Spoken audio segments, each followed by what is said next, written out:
Kabanata 2821. Ang pinuno ng Sword Palace ay isang kilalang nangungunang master sa universo. At siya ay bahagyang mahina kaysa sa pinuno ng Heavenly Palace. Ngunit ngayon, ang kanyang walang buhay na katawan ay nalaglag.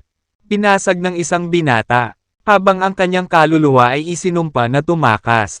Lahat ng nilalang na nakasaksi nito ay nabigla. Ang mas ikinagulat nila ay nasira ang Sword God Array. Ang array ay ginamit upang protektahan ang Sword Palace sa lahat ng oras. Lalo na mula sa mga seryosong banta mula sa labas. Nakanganga ang lahat ng nilalang kay Dustin na kusang ginawa ang lahat ng ito. Halo-halong gulat, pagkamangha, takot, pagdududa, pait at hinanakit sa kanilang mga mata ang nakakalito. Ano ang sinabi mo? Nakagawa ako ng hindi mapapatawad na kasalanan dahil pinatay ko ang ilan sa iyong mga tauhan. Tingnan mo ang ginawa mo. Nakapatay ka ng daan-daang milyong inosenteng nilalang sa Central World. Hindi mo mababayaran ang utang mo kahit lipulin kita. Hindi sapat ang buhay mo para palitan ang buhay nila. Ngayon, ipaghihiganti ko ang pagkamatay ng mga inosenteng naninirahan sa Central World. Walang pakialam na sabi ni Dustin, na may nakamamatay na tingin sa lumang espada. Kalmado ang kanyang boses. Ngunit bawat salita ay may masakit na kirot. Sandaling matapos niya ang kanyang mga salita. Isinaaktibo niya ang omnipotent lightness at hinabol ang espada kung saan nagtatago ang kaluluwa ng pinuno ng Sword Palace. Protektahan ang aming pinuno. Ang malalakas na magsasaka ng Sword Palace ay sumigaw sa koro. Ang pinuno ay isang simbolo ng Sword Palace. Kung ang kanyang kaluluwa ay nawasak, hindi na siya muling mabubuhay. Pagkatapos ay mawawala ng reputasyon ang Sword Palace bilang mabigat na puwersa sa universo. Ginamit ng mga masters ng Sect Ancestors level mula sa Sword Palace ang kanilang mga kakayahan sa paggalaw ng katawan para habulin si Dustin. Ang bawat isa ay naglabas ng sariling nakakatakot na aura ng espada. Desidido silang pigilan ang binata sa paghabol sa kanilang pinuno. Mamamatay ang sinumang humadlang sa daraanan ko. Walang kibol na sabi ni Dustin. Ang mahiwagang magnetic mountain sa loob ng kanyang katawan ay nagbuga ng nakasisilaw na mga ilaw na pilak at lumikha ng mahiwagang magnetic field na tumawid sa buong kalawakan. Kung saan napunta ang mahiwagang magnetic field? Nagyelo ang espasyo, bago pa marating ng mga masters ng Sword Palace si Dustin. Ang matinding puwersa ng mahiwagang magnetic field ay tila humawak sa kanila. Na pinipigilan sila sa anumang malayang paggalaw. Iniunat ni Dustin ang kanyang daliri. At lumipad palabas ang weapon pagoda. Maraming lihim na sandata ang lumabas mula rito at ipinutok patungo sa kanyang mababang mga humahabol. Sa isang segundo, umalangaw-ngaw ang masakit na mga iyak at mga buhay na hininga na hinihila mula sa kanilang mga katawan. Ang mga master ng Sword Palace ay isa-isang pinatay. Sila ay mas matanda at mas maaga silang sumali sa Sword Palace kaysa sa pinuno ng Sword Palace. Kahit na ang bawat isa sa kanila ay maaaring tumugma sa ninuno ng sekta. Hindi nila nagawang pigilan si Dustin. Sa halip, namatay sila sa kanyang mga kamay. Ang mahihinang miyembro ng Sword Palace ay hindi man lang makalapit kay Dustin. Kahit na malayo sila sa kanya. Nanginginig sila sa takot nang maramdaman nila ang enerhiyang inilabas mula sa pagkatao ni Dustin. Kung tutuusin, ang lakas ni Dustin ay halos kapantay ng pinuno ng Sword Palace at ng pinuno ng Yaksha Palace. Tanging ang mga dakilang master sa antas ng isang ninuno ng sekta ang maaaring lumapit kay Dustin. Ang mga cultivator na hindi pa nakakarating sa Immortal Saint Realm ay walang kahirap-hirap na madudurog ng enerhiya na nagmumula kay Dustin bago pa man sila makalapit sa kanya. Inalis ng weapon pagoda ang landas para kay Dustin nang maglunsad ito ng mga pag-atake sa mga masters ng Sword Palace at pinagdurog-durog sila. Mapayapa at mahinahon si Dustin. Walang bahid ng emosyon ang mukha niya. Pinaganya niya ang omnipotent lightness at nagpatuloy sa paghabol sa kanyang biktima. Sa mga nilalang na nagmamasid. Bahagya siyang namamasyal. Pero sa totoo lang, napakabilis niyang kumilos. Sa likod ni Dustin ay ang mga tao ng Immortal End Alliance na na-teleport na ni Dustin palabas ng Slave Tower. Ligtas at nasa mataas na espiritu. Tumayo silang nakahanay sa kalangitan. Magaling. Mighty Leader Dustin. Bulalas ng lahat ng tao mula sa Immortal and Alliance. Nasa sabik sa kanilang nasaksihan. Ang ibang mga nanunood sa di kalayuan ay labis na nabigla para makapagbitaw ng isang salita. Sa sandaling iyon, pinapatay ni Dustin ang mga miyembro ng Sword Palace na parang isang walang awa na halimaw. Retreat. Retreat kayong lahat sa mundo natin. Sa malayo, mula sa loob ng sinaunang espada.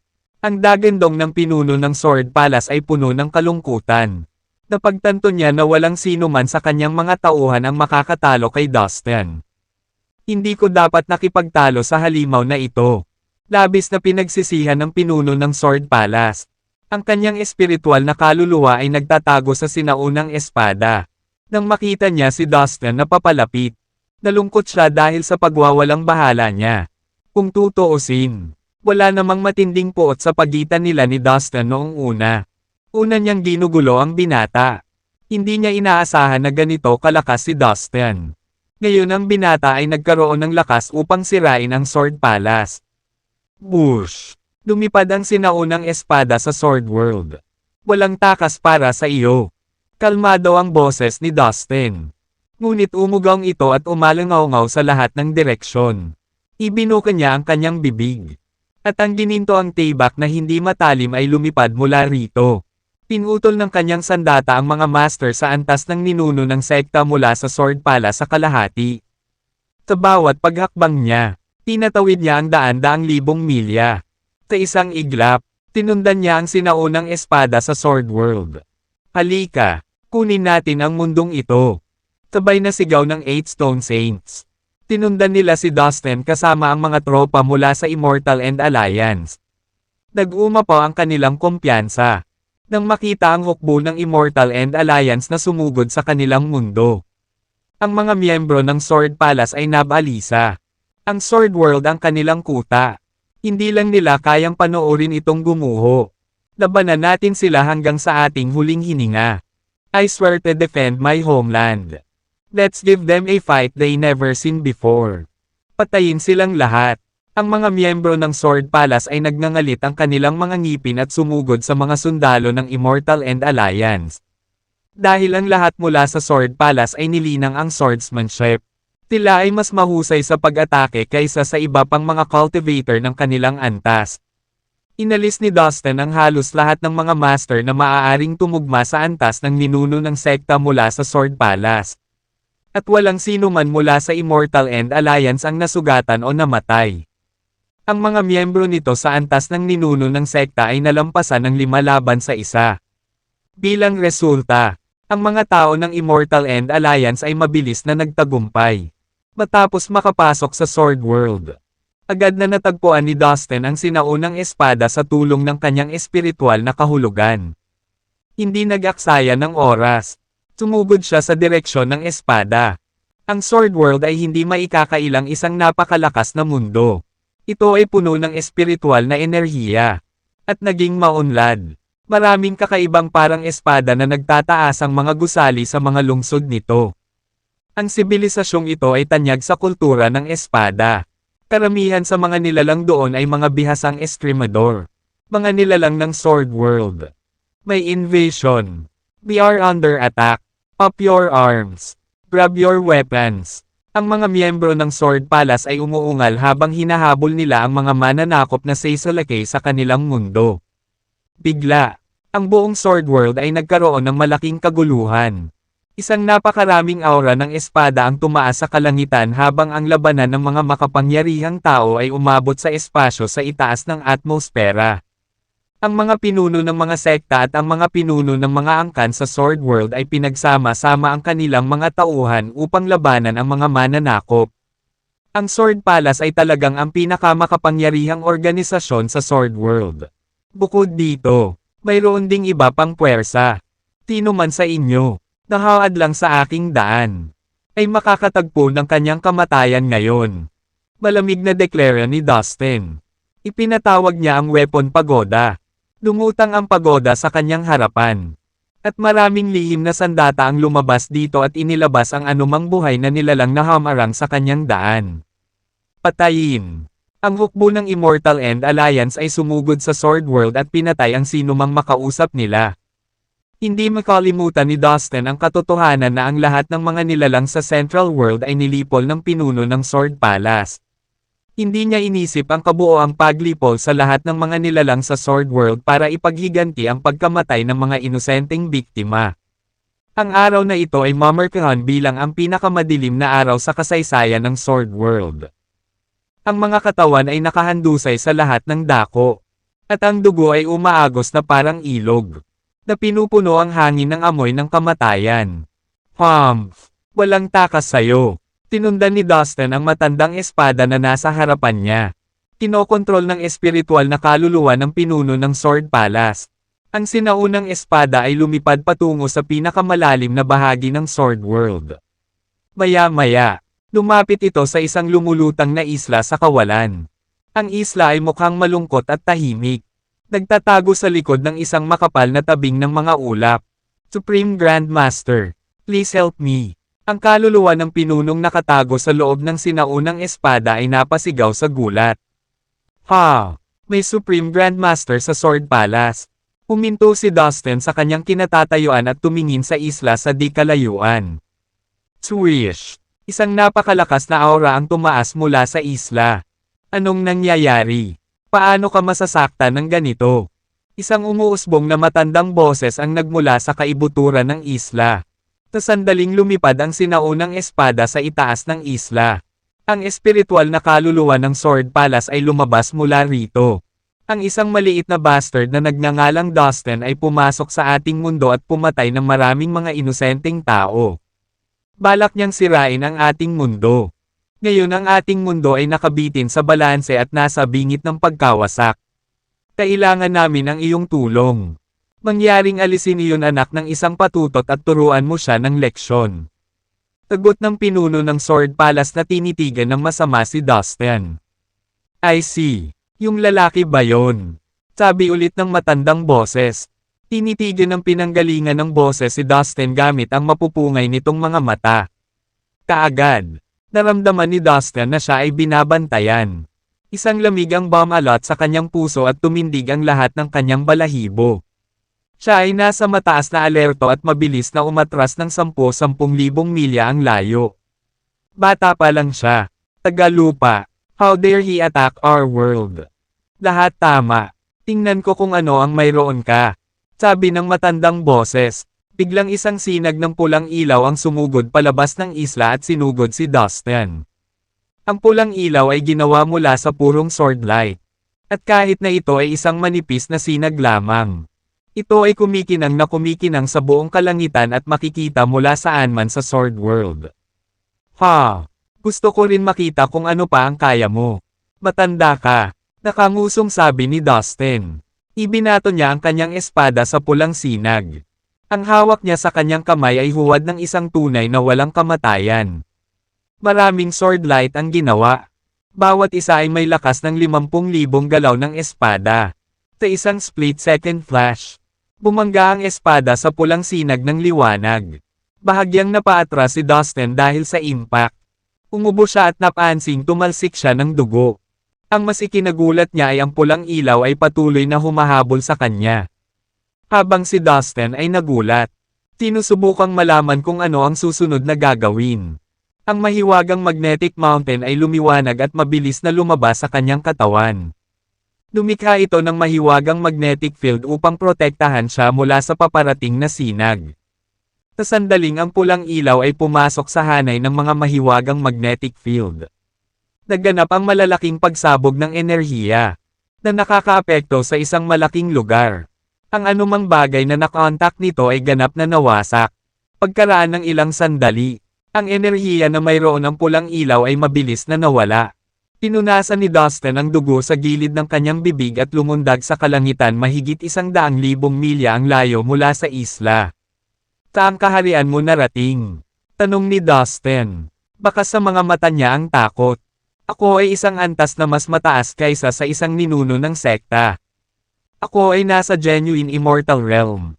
Tagot ng matanda sa isla pagkatapos ng mahabang katahimikan. Alam na alam niya ang kanyang antas, kapangyarihan at lakas. Ngunit laking gulat niya na hindi niya kayang tapusin si Dustin sa isang hampas lamang. Dapat ay isang pirasong cake lang ang paglabas niya ng isang cultivator na makakapantay sa isang sekta na ninuno. Samantala, napabulala si Dustin sa sarili.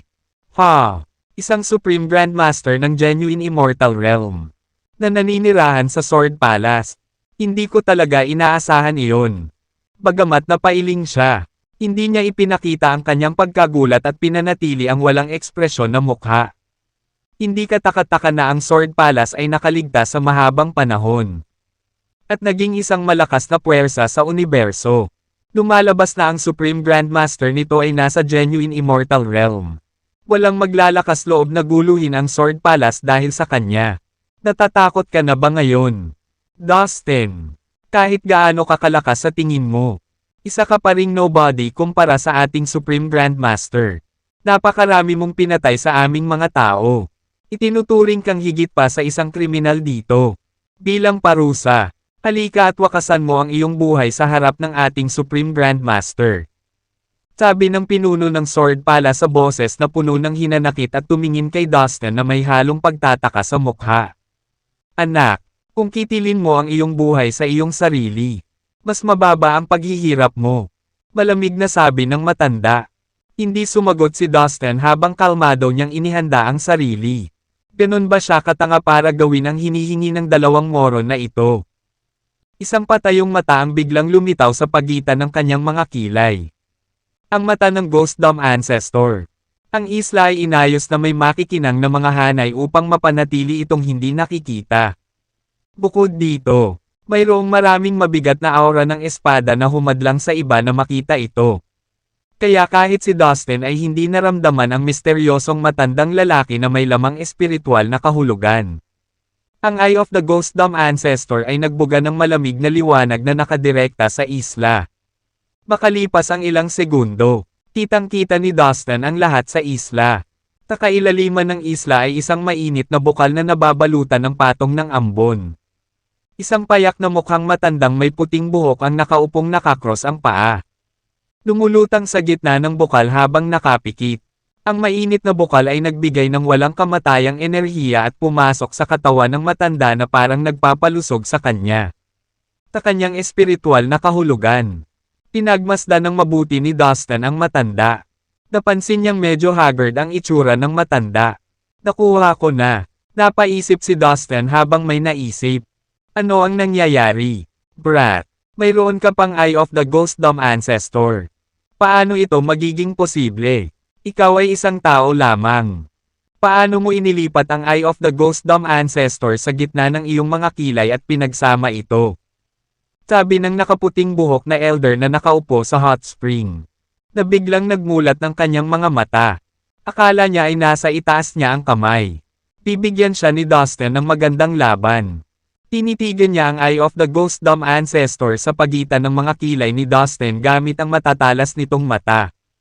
Gulat ang nakasulat sa buong mukha ng matanda. Hindi pwede. Dumadaloy ang dugo ni Tombe sa mga ugat mo. What the hell is going on? Who are you, brat? Ang maputing buhok na matanda ay umungal. Nawala ng katinoan. Wala kang pakialam. Ngumisi si Dustin. Nawala na ang takot niya sa matanda. Anak, napakabata mo ngunit mayroon kang ganoong kapangyarihan at lakas. Talagang ikaw ay isang henyo. Kakasama ang palad. Ako ang kalaban mo. Kaya kitang lipulin sa isang tibok ng puso. Kaya piliin mong mabuti ang iyong mga susunod na galaw. Dahil baka ito na ang huli mo. Mumuso ang puting buhok. Isang malakas na kapangyarihan ang pinakawalan niya habang pumailan lang ito sa langit at binalot ang espasyo kung nasaan sila ni Dustin. Haha! Stop bluffing! Old thing! Hindi mo ako maloloko sa maliliit mong pakulo. Hindi mo ako mapapatay. At alam mo iyon. Dahil hindi ka makakaalis sa hot spring. Hayaan akong hulaan. Marahil ay matanda ka na. O nakaranas ka ng ilang nakamamatay na pinsala sa nakaraan. Kaya kailangan mong manatili sa tagsibol na iyon upang mapanatili kang buhay. Kaya kahit na mas makapangyarihan ka kaysa sa akin, hindi mo kayang iwan ang tagsibol na iyon. At kunin ang aking buhay. Kung kaya mo lang akong patayin. Kanina mo pa ginawa. Hindi ka mag-aaksaya ng oras mo sa pakikipag-usap sa akin ng mga kalokohang ito. Nakangiting sagot ni Dustin. Lumulutang sa langit daan-daang libong milya ang layo mula sa isla. Dustin, you brat. Hindi kumibo ang Supreme Grandmaster natin dahil ayaw niyang ibaba ang sarili niya sa level mo at makitungo sa isang mahinang katulad mo. Mas mabuting huwag mo siyang guluhin. Nagbabantang sigaw ng pinuno ng Sword Palace. Nanatiling tahimik ang puting buhok na matanda. Ilang sandali pa. Tama ka. Hindi kita kayang patayin ngayon. Napabuntong hininga na sabi ng maputi ang buhok. Pero hindi ka ba natatakot na ibaba kita kapag gumaling na ako at malayang makakilos? Patuloy ng maputing buhok. Haha, matanda.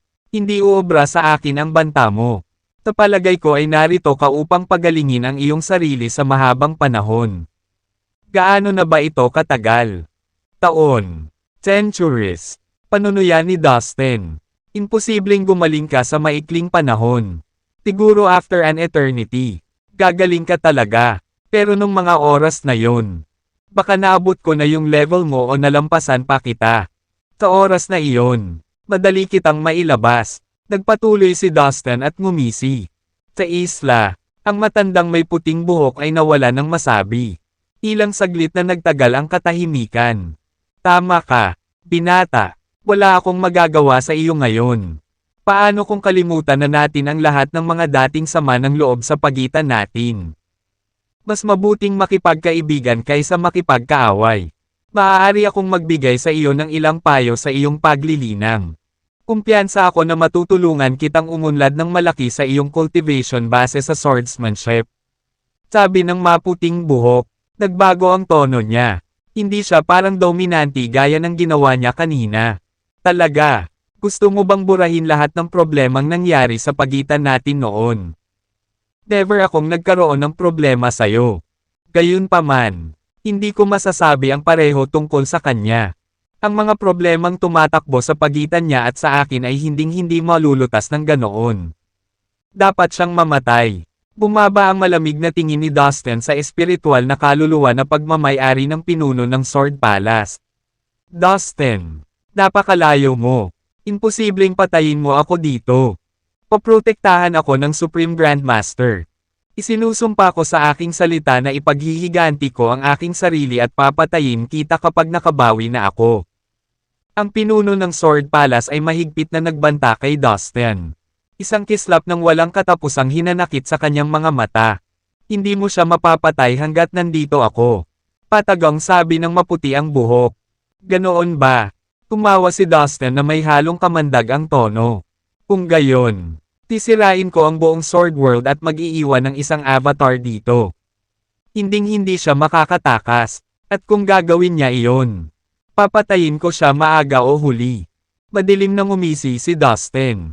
Dustin, you brat, you will die a violent death. Nang marinig ang pagbabante ni Dustin, ang pinuno ng Sword Palace ay umungal sa sama ng loob. Ang kanyang mga mata ay nanlaki sa galit at galit. Hindi niya inaasahan na ganoon na lamang ang determinasyon ni Dustin na patayin siya. Ganyan ka na ba galit sa kanya? Bakit gusto mo siyang mamatay? Tanong ng maputing buhok dahil sa curiosity. Napatay niya ang daan-daang milyong inosenteng nilalang sa buong Central World. Isang miyembro ng Immortal End Alliance. At para sa kanyang mga krimen. Gusto kong maghaiganti. Siya ang aking sinumpaang kaaway magpakailanman. Para sa mga pagkamatay na naidulot niya.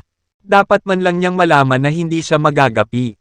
Na may isang tao doon na gustong pumatay sa kanya sa parehong paraan ng pagpatay niya ng mga inosenteng buhay. Walang karapat-dapat sa kanya, sabi ni Dustin sa sobrang flat at malamig na tono. Hindi ko itatanggi ang katotohanan na pinatay ko ang mga nilalang ng Central World. Ngunit para sa mga Panginoong tulad mo at sa akin, ang mga nilalang na iyon ay hamak na kamatayan. Kaya kung patayin silang lahat kung gusto ko. Bakit sulit ang laban na ganito? Kung hahayaan mo ito, babayaran kita ng napakaganda. Maaari kang humingi ng kahit anong gusto mo. Pera, mga kayamanan mula sa langit at lupa, mga lihim na sandata, at martial arts skill books. Kahit ano, hanggat nasa akin ito. Tiyak na bubusugan kita. Nakipagtawaran ang pinuno ng Sword Palace. Nagsimula siyang magpanik ng husto.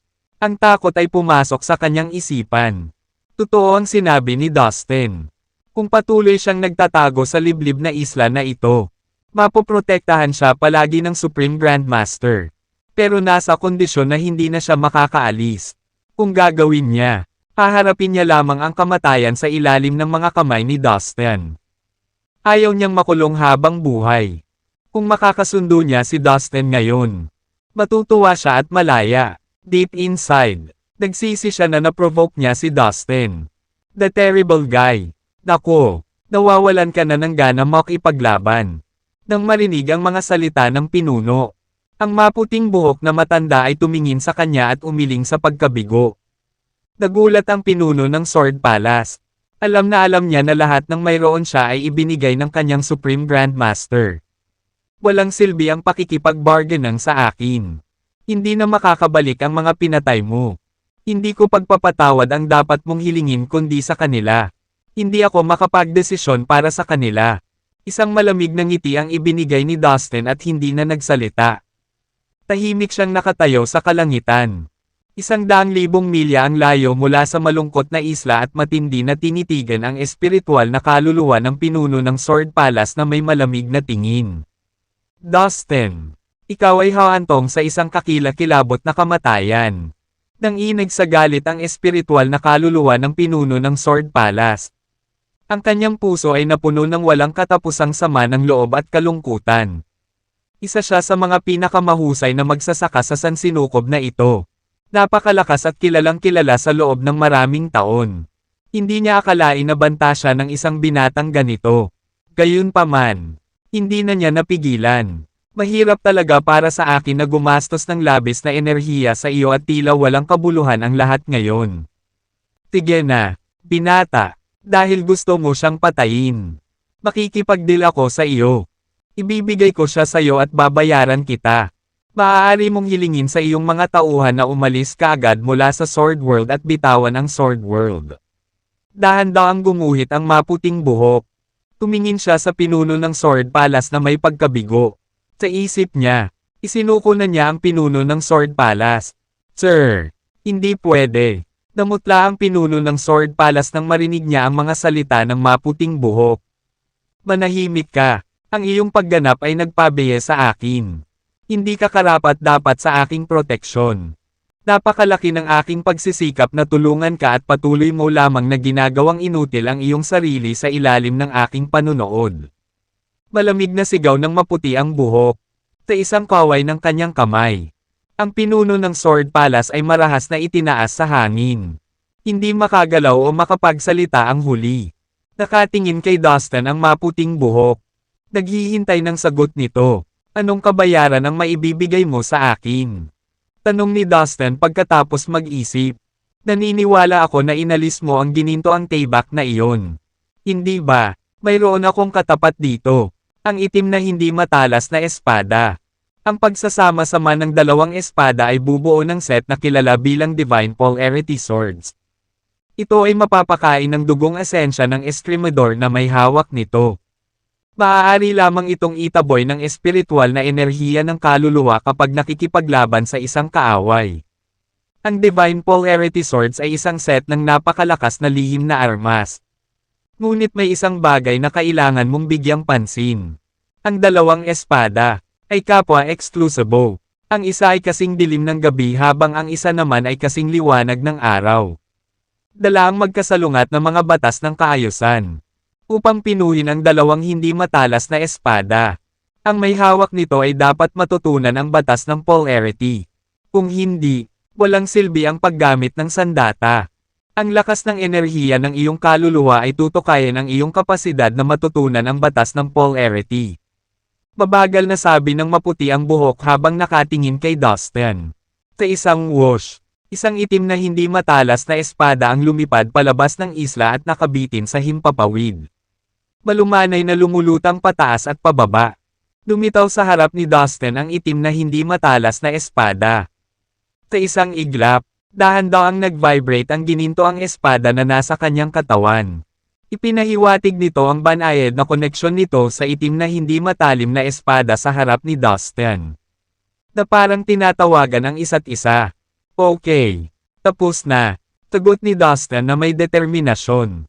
Ang gustong patayin ni Dustin ay ang pinuno ng Sword Palace. Hindi niya talaga gustong saktan ang mga inosenteng nilalang na naninirahan sa Sword World. Haha, binata. Gumawa ka ng isang matalinong desisyon. Ngayon, sabihin sa iyong mga tao na ihinto ka agad ang pagpatay. Nakahinga naman ng maluwag ang maputing buhok nang makitang pumayag si Dustin. Ang Sword World ang kanyang tahanan at santuwaryo. Ang lahat ng mga mapagkukunan na kailangan para sa kanyang paglilinang at ang kanyang pagpapagaling ay ibinigay sa kanya ng mga pangunahing sekta at angkan sa Sword World. Kaya, napakahalaga para sa kanya na panatilihing buo at hindi nasaktan ang Sword World. Tumango si Dustin at ginamit ang kanyang telepathy. Nagpadala ng mensahe sa mga masters ng Immortal End Alliance. Kasama ang 8 Stone Saints at iba pa. Kaagad, ang lahat ng mga mandirigma ng Immortal End Alliance ay huminto sa labanan at umatras sa maayos na paraan. Ang mga miyembro ng Sword World ay palaging dahado. Nang makita nilang nagsimulang umatras ang kalaban. Hindi na sila nag-abalang pigilan sila. Hindi nagtagal lahat ng puwersa ng Immortal End Alliance ay umalis sa Sword World. Good. I am glad that we have had this deal. Ang maputing buhok ay tumango na may kasiyahan. Itinuro niya si Dustin at lumipad sa kanya ang espiritual na kaluluwa ng pinuno ng Sword Palace. Ang espiritual na kaluluwa ng pinuno ay natatakan pa rin. Hindi makagalaw o makapagsalita. Galit at takot na lang ang nakikita niya sa matanda at kay Dustin. Walang pakialam si Dustin sa kung ano ang tingin sa kanya ng pinuno. Itinoon niya ang kanyang isip at inilipat ang pinuno ng Sword Palace sa Slave Tower. Binata. Ituturo ko sa iyo ang batas ng polarity ngayon. 1/3. Ikaw mismo ang matututo nito. At kapag nakabisado mo na ito, maaari mo nang pinuhin ang dalawang hindi matalas na espada sa parehong oras. Kung hindi ito gumana, kung gayon wala akong magagawa tungkol dito. Kailangan mong umasa sa iyong sarili. Sabi ng maputing buhok na matanda. Sige. Tumango si Dustin bilang pagsang-ayon at determinasyon. Iniunat ng maputi ang buhok na matandang lalaki. At isang puting daloy ng liwanag ang bumaril kay Dustin. Ang itim na espadang hindi matalas ay lumipad mula sa malayo at huminto sa mismong harapan niya. Gamit ang kanyang espiritual na kahulugan. Mahinang nakita ni Dustin na ang puting liwanag ay isang maliit na impormasyon ng espiritual na kahulugan. Gamit ang isang kumpas ng kanyang kamay. Pinanatili niya ang puting ilaw at ang itim na hindi matalim na espada. Bueno, binata, natapos na natin ang ating deal. Sana maging magkaibigan tayo kaysa magkaaway kapag nagkita tayong muli sa hinaharap. Isa kang talentadong binata at ayaw kong maging kalaban mo. Sincere na sabi ng maputi ang buhok. Hinding-hindi ako mananakit ng sino man maliban kung nasaktan ako. Mataray na sagot ni Dustin. Nang walang ibang salita, ginalaw niya ang kanyang katawan gamit ang omnipotent lightness. Sa isang iglap, nawala siya sa langit, sa labas ng Sword World. Makikita ang mga tropa ng Immortal End Alliance na nakahanay sa kalangitan ng universo habang ang kanilang mga bandila ay lumilipad ng mataas. Ang mga mababangas na hayop at mga kabayo ay maririnig na umaatungal at sumisitsate. At libo-libong mga barkong pandigma ang umaaligid sa himpapawid. Isa itong eksenang puno ng engranding tagumpay. Ang kasalukuyang Immortal End Alliance ay naging isa sa pinakamakapangyarihang puwersa sa universo. Sa ilalim ng pag-aalaga ni Kevin, ang alyansa ay nakabili ng ilang magagandang sandata at kagamitan na kinabibilangan ng malalakas na lihim na armas. Nakuha din nila ang lahat ng uri ng mga halimaw na hayop. At mataas na antas na lumilipad na mga bangka at mga barkong pandigma. Kahit sinong makakita sa kanila ay maaaring matakot sa mga uhaw sa dugo na aura na kanilang inilalabas. Sa di kalayuan, maraming nilalang ang makikitang nagkukumpulan at nanunood sa digmaan sa pagitan ng dalawang dambuhalang puwersa. Bagamat hindi nakapasok ang mga nanunood sa Sword World, Mayroon silang pangkalahatang ideya kung paano natuloy ang laban sa pamamagitan ng pagpapakawala ng kanilang espiritual na kahulugan sa Sword World. Ang hukbo ng Immortal End Alliance ay lumusot sa Sword World na may napakalaking tagumpay. Ito ang opisyal na pagtaas ng panahon ng Immortal End Alliance. Isa pang mapanganib na puwersa ang isinilang sa universo. Masyadong masama para sa Sword World. Bagaman, ang kanilang pagkahulog ay hindi maiiwasan. Isang minuto, tila ay itinuturing na mga makapangyarihan. Pagkatapos ay sa isang kisap mata, may mas malaking puwersa na tumaas at tinapakan ang nauna. Ito ang hindi matatakasan na kalupitan ng sansinukob. Ang mga nilalang na nakasaksi sa kalunos-lunos na pagbagsak ng Sword World ay natulala sa nangyari. Hindi nila maitago ang kanilang pagkalito habang patuloy silang nag-uusap tungkol sa labanan. Kilalang kilala na ang Sword Palace ay isa sa pinakamakapangyarihang sinaunang puwersa sa universo na ito sa hindi mabilang na taon. Gayunpaman, ang kanilang alamat ay nagwakas ngayon pagkatapos nilang matamo ang kabuoang pagkatalo sa matinding labanan. Para sa Immortal End Alliance, ang tagumpay ay tila isang panaginip pa rin. We're withdrawing. Utos ni Dustin na blanka ang mukha. Nagbigay siya ng isang simple, malamig na utos at lumipat sa isang iglap mula sa Sword World patungo sa mabituing kalangitan. Boom! Ang buong kalangitan ay nagsimulang manginig ng marahas.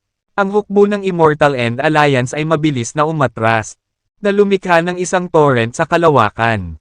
Habang ang matagumpay na hukbo ay umalis sa mundo, hindi mabilang na mga nilalang ang nagmamasid, na may komplikadong damdamin ng pagkamangha, paggalang, at takot. Si Dustin ay hindi sumali sa pangunahing puwersa habang sila ay umatras sa Sword World. Nagpatuloy siya sa pamamagitan ng pag-activate ng kanyang omnipotent lightness skill. Sa ilalim ng kanyang mga paa, ang mga banal na lotus ay umuusbong sa bawat espasyong kanyang madaanan. Pagkaraan ng ilang segundo, bumalik siya sa Immortal End World. Sa pinahusay na lakas at nadagdag ang espiritual na pakiramdam. Natamo ni Dustin ang mas malalim na pag-unawa sa misteryo ng omnipotent lightness. Ito ay humantong sa mas mahusay at pinahusay na paggamit ng kasanayan. Sa pagbabalik sa Immortal End World, naihatid ni Dustin ang progreso ng labanan sa maikling panahon kay Kevin sa pamamagitan ng kanyang espiritual na kahulugan. Pagkatapos, nang hindi nag-aksaya ng oras, pumasok si Dustin sa silid ng oras. Natuwa at nagulat si Kevin sa kinalabasan ng labanan.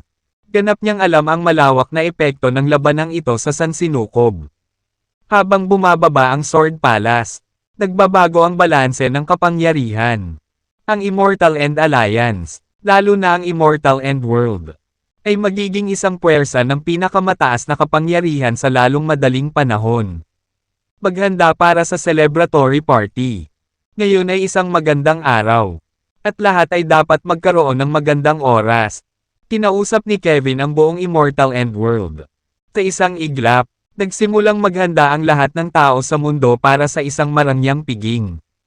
Pagkapasok niya sa time chamber, medyo nagulat si Dustin sa nakita niya. Sa loob ng silid, ang maliit na Infinity Beast at ang Divine Silkworm ay parehong nasa malalim na pagmumuni-muni. Bukod dito, ang mga aura na ibinubugo mula sa mga katawan ng mga maalamat na hayop ay lubhang pabago-bago. Kung minsan, ang mga aura ay umaalingaw-ngaw. Habang sa ibang pagkakataon, tila ay parang disyerto ng hating gabi. Mukhang ang mga taong ito ay magkakaroon ng isang pambihirang tagumpay sa lalong madaling panahon. Naisip ni Dustin sa kanyang sarili habang siya ay namangha sa kanilang pagtuon at pag-unlad. Para sa dalawang maalamat na sinaunang hayop, inaasahan na ang kanilang paglilinang ay magtatagal ng mahabang panahon, na naging dahilan ng kanilang pag-unlad na tila napakabagal. Gayunpaman, kapag sa wakas ay nakamit nila ang isang pambihirang tagumpay, ang kanilang lakas ay lalabas ng hindi maisip. Pumunta si Dustin sa sulok ng silid. Umupo ng naka-cross-legged, at sinimulan ang paglilinang. Ang kanyang liblib na paglilinang sa pagkakataong ito ay upang makabisado ang polarity lo pati na rin ang pagpino sa Divine Polarity Swords. Iniskan ni Dustin ang teksto ng Paul Eretilo sa kanyang Soul Sea at unti-unting nagsimulang maunawaan. Ang teksto ay nagbabasa. Ang pinakadakilang batas sa lahat ay nagbubunga ng isa. Ang isa ay nagbubunga ng kalabuan at ningning. Ang lahat ng mga bagay ay nag-iiwan sa likod ng mga ito ng kalabuan. At humayo upang yakapin ang ningning. Gayunpaman, ang kadiliman at ningning ay magkatugma. Ang bawat linya ng teksto ay umaagos sa dagat ng kaluluwa ni Dustin na parang batis ng ilog. Bagaman ang teksto ay simple at binubuo lamang ng ilang mga salita. Nagbigay ito ng malalalim na kahulugan. Maigsi na itinuturo ang tunay na kakanyahan ng enerhiya ng sansinukob at malalim na nagpapahayag ng kakanyahan ng lahat ng bagay sa mundo.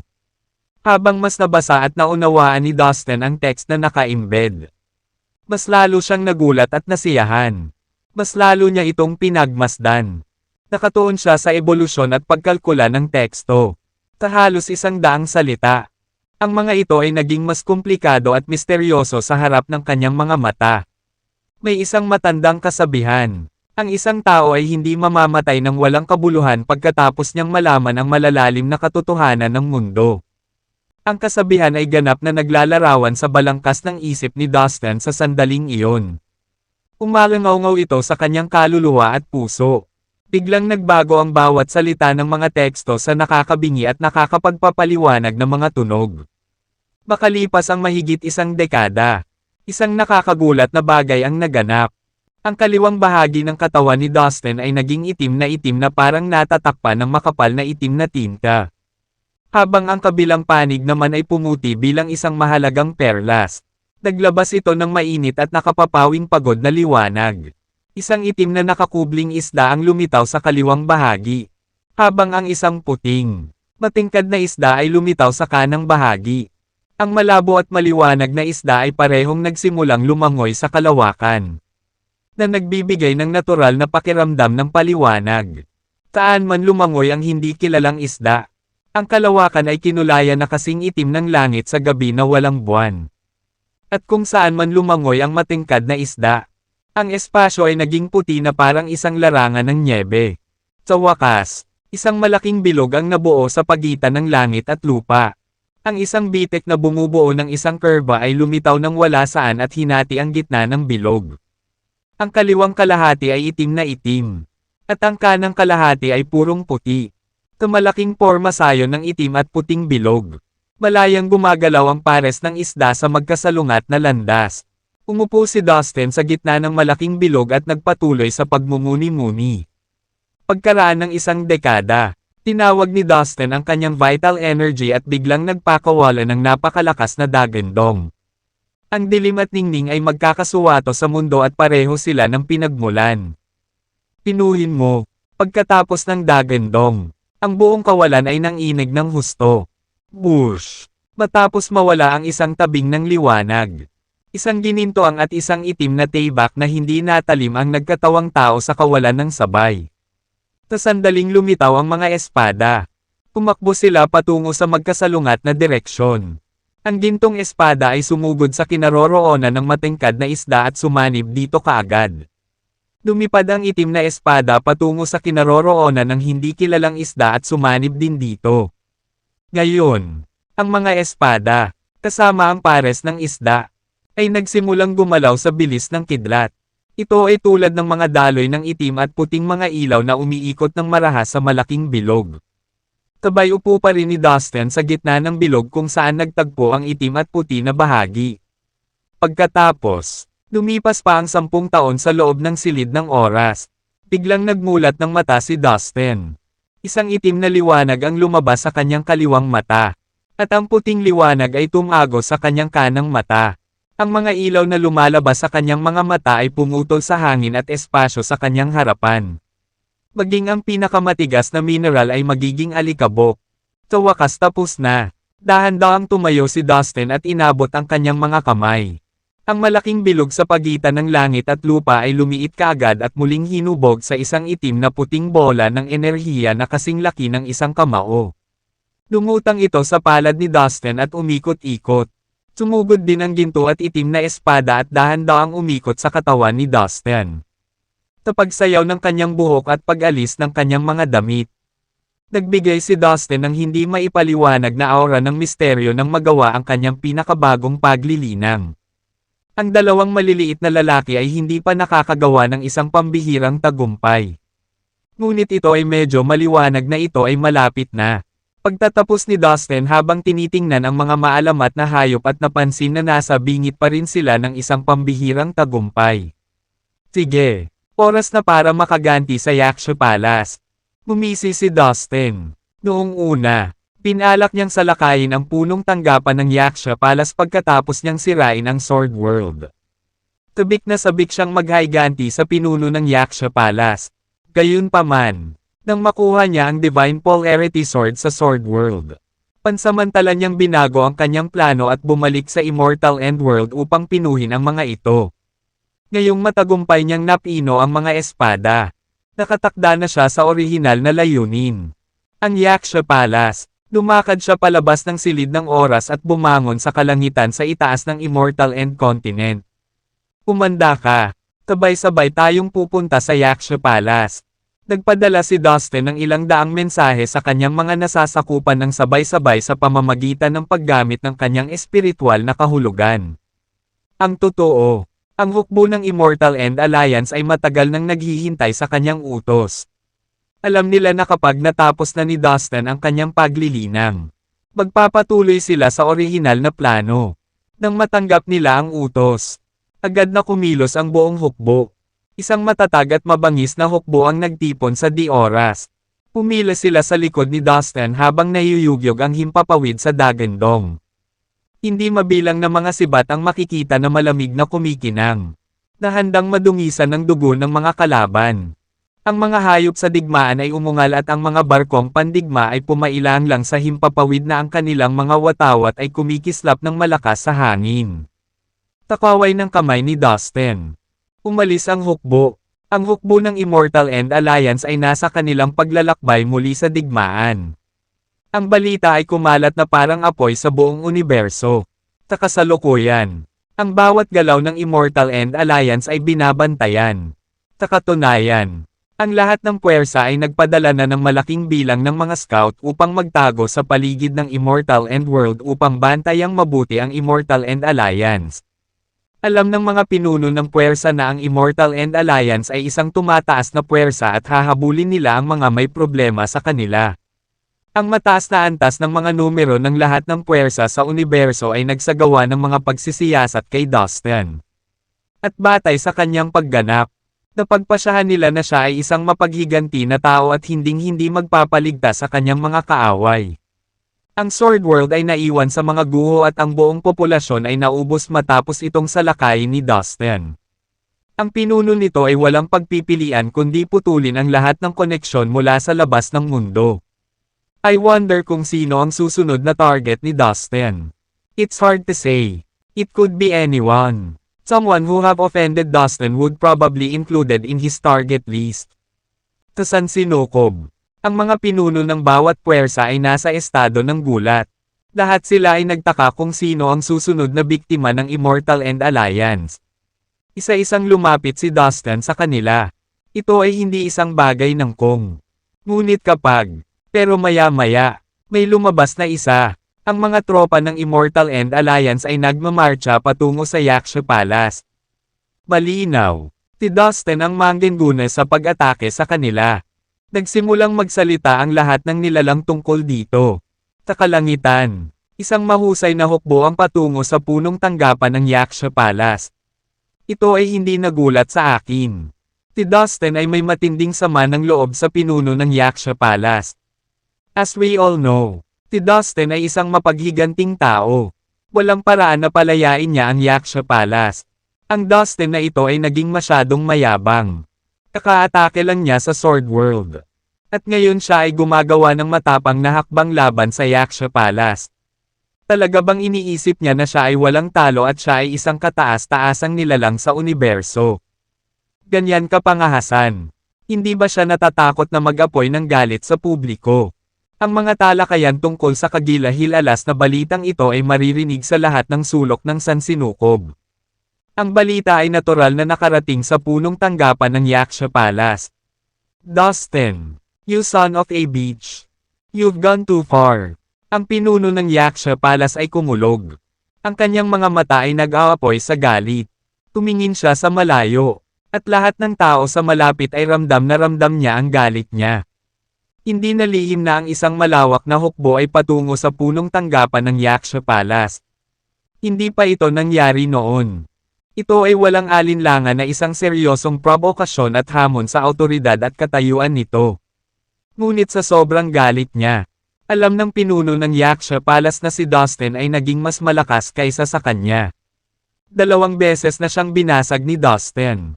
Sa huling laban nila, siya ay naiwan na may mga pinsala. Masasabing takot siya sa binata. Kung nakita niya ang pagdating na ito, hindi na sana siya gagawa ng kalaban kay Dustin. Pero alam din niyang masyadong malalim at hindi na maaayos ang awayan nila ni Dustin. Noong mahina pa si Dustin, hindi siya nagpakita ng respeto sa binata.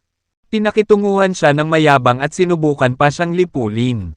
Noong panahong iyon, isa siya sa mga first-class master sa universo at may mataas na posisyon. Walang nang ahas na suwayan siya. Sa paglipas ng panahon, ang mapagmataas at mapanghamon na si Dustin ay nakakuha ng kanyang atensyon. Ang bata ay napakasakit sa asno na gusto niya itong sirain ng tuluyan. Gayunpaman, hindi sumagi sa isip niya na ang kanyang kabiguan na kunin ang suwail na batang manlalaban na ito ay babalik sa kanya. Ngayon, naging napakalakas ni Dustin na naging malaking banta sa kanya. Sir, bagamat malakas si Dustin, binata pa lang siya at hindi siya maaaring maging ganoon kalaki sa panganib sa atin. Ang aming puwersa ay itinatag at umiiral na sa loob ng mga dekada. At mayroon kaming sapat na siguradong sunog. Nakamamatay at lihim na mga sandata. Itong sumisikat na Immortal End Alliance ay wala pa rin kumpara sa atin. Kaya huwag kang mag-alala tungkol dito. Ngayon na si Dustin ay may mga bola upang hamanin tayo. Ibigay natin sa kanya ang laban na gusto niya. Sabi ng isang malakas na magsasaka sa pinuno ng Yaksha Palace. Siya at ang 12 ng mga master ay tumayo sa tabi ng pinuno ng Yaksha Palace. At bawat isa sa kanila ay nagbigay ng malakas na vibe.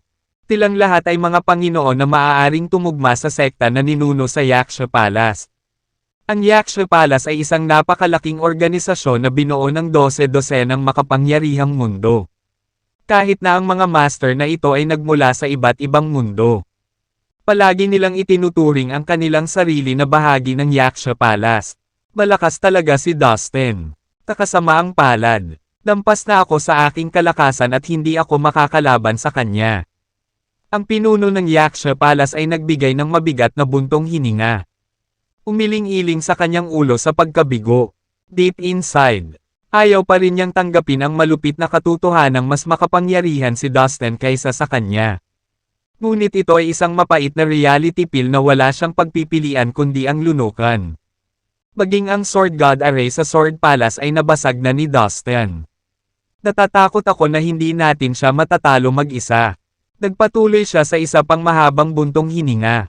Mukhang nalulungkot. Ang Yaksha Palace ay umiral ng ilang dekada. Siyempre mayroon itong lahat ng uri ng makapangyarihang mga trumpeta at lihim na armas. Ngunit kung isasaalang-alang na winasak pa ni Dustin ang Sword God Array ng Sword Palace. Alam ng pinuno ng Yaksha Palace na maaaring hindi nila kayang panindigan si Dustin. Lalo pat talunin ang batang magsasaka. Kung paano lumaki ang taungunan na ito at naging napakalakas ay isang misteryo. Talagang puno ng mga sorpresa ang buhay. Sabi ng pinuno ng Yaksha Palace habang nakapikit at nakayuko. Tinatanggap na ang pagkatalo. Lahat, maligayang pagdating sa aming lugar. Biglang natuwa ang pinuno ng Yaksha Palace. Iminulat niya ang kanyang mga mata at tumingin sa malayo. Ang espasyo sa paligid ng punong tanggapan ng Yaksha Palace ay nagsimulang mapuno ng dumadagandong na ingay. Ang mga sangkawen ng mga tao ay papunta sa Yaksha Palace. 12 ng mga kahanga-hangang magsasaka ang kumilos sa bilis ng kidlat at naabot ang pinuno ng Yaksha Palace sa isang iglap. Sila ang mga nangungunang master sa universo kabilang ang pinuno ng Heavenly Palace at ang may-ari ng Star Island. Sa likod nila ay ang mga sundalo ng Universe Allied Army. Hindi nagtagal. Inorganisa ng mga nangungunang master na ito ang Universal Allied Army upang labanan ang mga tropa ng Underworld. Ngunit ngayon, nagkaisa sila at pumunta dito kasama ang hukbong ito para harapin si Dustin. Salamat sa iyong tulong. Pinahahalagahan ko ito. Bati ng pinuno ng Yaksha Pala sa mga nangungunang master. Ang kanyang boses ay kumikinang sa pasasalamat. Ang presensya ng mga Panginoon ay nagdulot ng malaking ginhawa sa kanya. Nagkaroon na ba sila ng pagkakataong lumaban-laban sa Immortal End Alliance? Kahit nakamangha-mangha si Dustin. Imposibleng matalo niya tayo.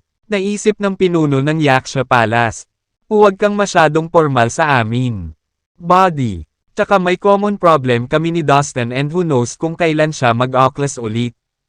Kaya, talagang ginagawa namin ang aming sarili ng isang pabor. Kung hindi natin paalisan ngayon si Dustin. Isa-isa niya tayong susundan. Sabi ng pinuno ng Palasyo ng Langit. Tama siya. Si Dustin ay isang mapaghiganting bastard. Walang alinlangan na sasalakayin niya ang sino mang may problema sa kanya. Dagdag pa ng may-ari ng Star Island. Tumango naman ang ibang mga master bilang pagsang-ayon. Haha, bagay talaga itong si Dustin. Lahat kaming mga dakilang master ay nagsama-sama para lang mahawakan siya. Ang pinuno ng Heavenly Palace ay nanunuya sa sarili. Natahimik ang ibang master. Bagaman nagkaroon sila ng mga problema kay Dustin. Kailangan nilang aminin na ang binatang ito ay isang pambihirang talento na magsasaka. Samantala, sa Black Hell City ng kailaliman ng Tombstar Cluster. Haha, I'm flattered by your presence. I can't believe that you are willing to come to this inferior universe. Lagi kong tatandaan ang kabaitan mo. Sabi ni Irvin. Umalangaw-ngaw ang kanyang boses sa mga bulwagan ng isang malaking palasyo. Sa tabi niya, may dalawang lalaking mukhang nasa katanghaliang gulang na nakaitim na damit, na may ngiti sa mga labi. Mukha silang napapansin higit pa sa mga ordinaryong tao. Walang aura na lumiwanag sa kanilang paligid at walang enerhiyang inilabas mula sa kanilang mga katawan. 12 ng mga lalaking nakasuot ng itim ang nakatayo sa dalawang linya sa magkabilang gilid. Lahat sila ay may lakas ng isang ninuno ng sekta. Pero mukhang tense sila sa presensya ng dalawang bisita. Kumilos sila na parang mga utusan nila. Huwag kang masyadong formal. Prinsipe Irvin, may tiwala ako sa iyo. Ikaw ay isang promising na binata at ikaw ay nakalaan para sa magagandang bagay. Gagampanan mo ang isang mahalagang papel sa Underworld. Ngayong inutusan mo kaming pumunta dito. How dare we tell you? Magalang na ngiti ang isinagot ng bisitang mas payat. Hindi ko inaasahan na ang isang laggard na universo ay magiging napakagulo. Medyo lampas sa inaasahan ko. Naisip ni Irvin na ang mga tropang inilabas niya ay pinatay na lahat ilang araw na ang nakakaraan at siya ay galit na galit. Huwag kang mag-alala, Prinsipe Irvin. Gagawin nating dalawa ang lahat para sirain ang mundo sa universo na ito. Sa lalong madaling panahon, wala na kahit isang buhay na nilalang na natitira sa sansinukob na ito. Sabi ng lalaking payat ang mukha. Good. Yan ang mga salitang gusto kong marinig. Commander Graves. Gayun din. Dapat kong makuha ang 11 magulong punong walang kamatayan. Sobrang curious ako sa bagong warrior na ito na tinatawag nilang Dustin. Na mula sa Immortal End World. Masyadong exponential ang bilis ng kanyang paglaki. Hindi pa kami nagkaroon ng katulad na kaso dati. Gumawa ako ng espesyal na pagsisiyasat sa kanya. Noong una akong dumating sa universo na ito. Nasa Immortal Saint Realm lang siya. Ngunit ngayon ay nakalusot na siya sa kaharian ng isang ninuno ng sekta at naging top master pa siya sa universo. Nangyari ang lahat sa napakaikling panahon. Siguraduhin mong dadalhin mo itong si Dustin sa akin. At gusto ko siyang buhayin. Ihihiwalay ko siya. Isa-isa ang kanyang espiritual na kaluluwa, pisikal na katawan, at kapangyarihan ng dugo. Para malaman kung ano ang dahilan kung bakit siya napaka-espesyal. Medyo hinala ko na hindi siya purong tao. Siya ay dapat na isang uri ng isang inapo ng ilang Diyos. Sabi ni Irvin, ang ikatlong prinsipe, ang inapo ng isang Diyos. Natigilan ang dalawang commander. Nanlaki ang mga mata sa realisasyon. Ito ay hindi isang malayong posibilidad. Tama iyan. Sa mga mahuhusay na mandirigma na nakita ko noon. Tanging ang mga inapo ng mga Diyos lamang ang maaaring lumaki ng ganoon kabilis. Haha, kung totoo ngang si Dustin ay may dugo ng isang Diyos na dumadaloy sa kanyang mga ugat. Ano ang dapat ikabahala? Madali ko siyang mapatay at mailipat ang kapangyarihan ng dugo na iyon sa aking katawan. Speaking of this, hindi napigilan ni Irvin na ipakita ang kanyang kasabikan. Pinagsalikop ang kanyang mga palad. Iniisip na ang mga posibilidad na dadalhin siya ng dugo ng mga Diyos. Prinsipe Irvin, kung mayroon kang dugo ng mga Diyos, ang iyong katayuan at ang iyong kinabukasan sa underworld ay magiging ligtas. Ang mga pagkakataon ay walang katapusan at ang iyong mga tagumpay ay hindi maiisip. Tinasabi na hanggat ang isang henyo na may dugo ng mga Diyos ay hindi namamatay sa proseso ng paglaki. Isang araw ay maaari niyang dominahin ang lahat ng sansinukob at walang problemang talunin ang kanyang mga kaaway. At maaari mo ring hawakan ang ipinagbabawal na domain sa alamat. Hindi napigil ang mapabulalas ng dalawang commander. Puno ng gulat ang kanilang mga mata. Haha, dapat akong tulungan yung dalawang commander dito. Kunin si Dustin. Buhay. Tawa ng baliw si Irvin. Huwag kang mag-alala, Prinsipe Irvin. Ito ay magiging isang pirasong cake lamang. Tugot ni Commander Graves habang tinatapik ang kanyang dibdib para ipakita ang kanyang kumpiyansa. Samantala, sa isang lugar sa universo, mayroong isang kumpol ng bituin na tahimik na nakatago sa isang malayong sulok ng universo. Ito ay malayo sa anumang iba pang mga mundo o iba pang mga kumpol ng bituin ngunit mayroong maraming mga kahanga-hangang palasyo na lumulutang sa kawalan. Sa isang walang katapusang hanay. Ito ang punong tanggapan ng Divine Sect. Sa sandaling ito, sa isa sa mga palasyo, isang lalaking naka-purple ang tahimik na kasama ng dalawang matandang lalaki. Nagtataka ako kung ang Prinsesa Gracie na ito ay may kinalaman sa maalamat na sinaunang maharlikang pamilya. Ang sinaunang maharlikang pamilya ay nagkaroon ng nakakatakot na lakas ilang panahon na ang nakalipas. Kahit na ang mga dakilang cultivator mula sa Immortal World ay hindi maglalakas loob na pukawin sila. Pagkatapos, sila ay misteryosong nawala ng walang bakas at ang kanilang kinaroroonan ay hindi alam. Na nag-iwan sa publiko ng napakakaunting mga pahiwatig. Kung talagang may kinalaman ang Prinsesa Gracie na ito sa sinaunang pamilyang iyon, maaari nating makuha ang katotohanan mula sa kanya. Anumang lead o impormasyon tungkol sa misteryosong pagkawala ng sinaunang pamilya. Sabi ng isa sa mga matatandang nakaitim. Oo, ang pagkakakilanlan ni Prinsesa Gracie ay talagang mahalaga. Pumunta kaming dalawa dito lalo na para sa kanya.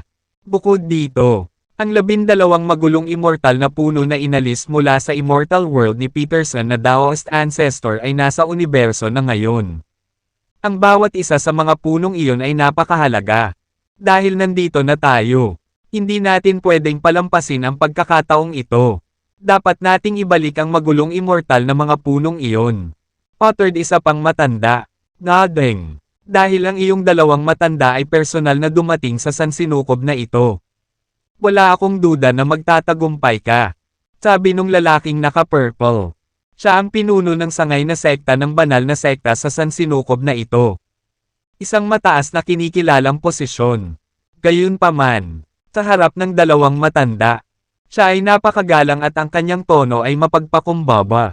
Sa kabila ng kanilang katamtamang hitsura, ang dalawang matatandang lalaki na ito ay hindi lamang may mas mataas na katayuan kaysa sa kanya sa Divine Sect. Ngunit madali rin nilang maduraj siya sa mga tuntunin ng lakas at cultivation base. Bueno, sa paglipas ng mga taon, handa kang magpatuloy na mamuhay sa pag-iisa at manatili sa dekadenteng universo na ito nang walang reklamo. Ang iyong pagsusumikap ay hindi napapansin at lubos na pinahahalagahan. Sisiguraduhin kong maglalagay ako ng magandang salita para sa iyo pagbalik ko. Sa oras na iyon, posibleng ma-promote ka sa isang paraan o iba pa. At kasama na rin ang mga reward.